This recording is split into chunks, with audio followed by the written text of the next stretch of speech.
Welcome back to Catwood's Kitchen. Today we're going to make two quick and easy freezer-friendly recipes with leftover bread, French toast and garlic bread. I'm using what's left over from the challah that I baked in last week's video, but any sturdy loaf will do for these recipes. We'll begin both recipes by slicing up the leftover bread. These recipes are the perfect thing to make with a loaf that's beginning to get just a bit stale. I like to make my slices about 3/4 of an inch thick. For the French toast, we'll begin by making a quick custard. You can be pretty fast and loose with the ingredient amounts depending on what you have at home.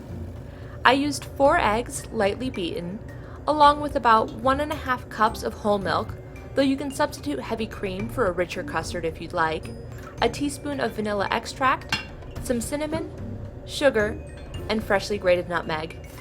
Go ahead and soak your bread for about a minute or so on both sides. I like to use this casserole dish, which conveniently fits the same number of slices as my nonstick pan. Melt your butter on medium heat and add your soaked slices of bread.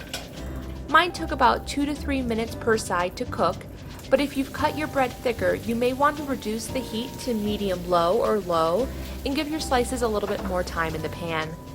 Since we've added sugar to our custard, you should get a nice brown crust on each slice of toast. To freeze the French toast, let it cool to room temperature and then place on a sheet tray in your freezer lined with parchment paper. Once frozen solid, you can transfer into a Ziploc bag for long-term storage.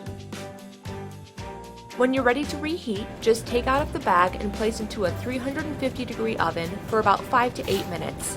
I used a toaster oven here since I'm only heating up a single serving. So here's what that French toast looks like once it's reheated from the freezer. It's still delicious and golden brown.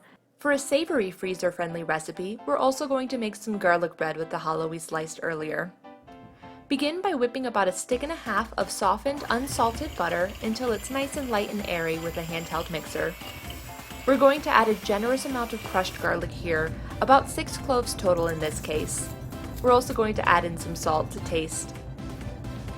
I'm also adding granulated garlic because I think that the freezer mellows the flavor of fresh garlic, and I want to make sure the garlic taste comes through when reheated.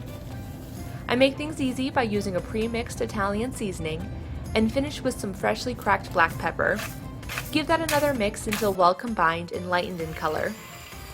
Spread your flavored whipped butter onto each slice of bread, making sure to coat the entire exposed portion, and then generously coat those slices in shredded cheese. I used mozzarella cheese and freshly grated Parmesan for these slices. To freeze, we're going to place each slice on a sheet tray lined with parchment paper until solid, then throw into a gallon freezer bag for long-term storage. When you're ready to eat, just take your desired number of slices onto a baking sheet and bake at 375 for 10 to 12 minutes. Keep a close eye to make sure that your cheese gets nice and golden brown. We serve this garlic bread alongside a nice bowl of pasta. I hope you enjoyed both of these recipes. If you liked the video, please give it a thumbs up below, and if you'd like to see more videos like this one, click that subscribe button.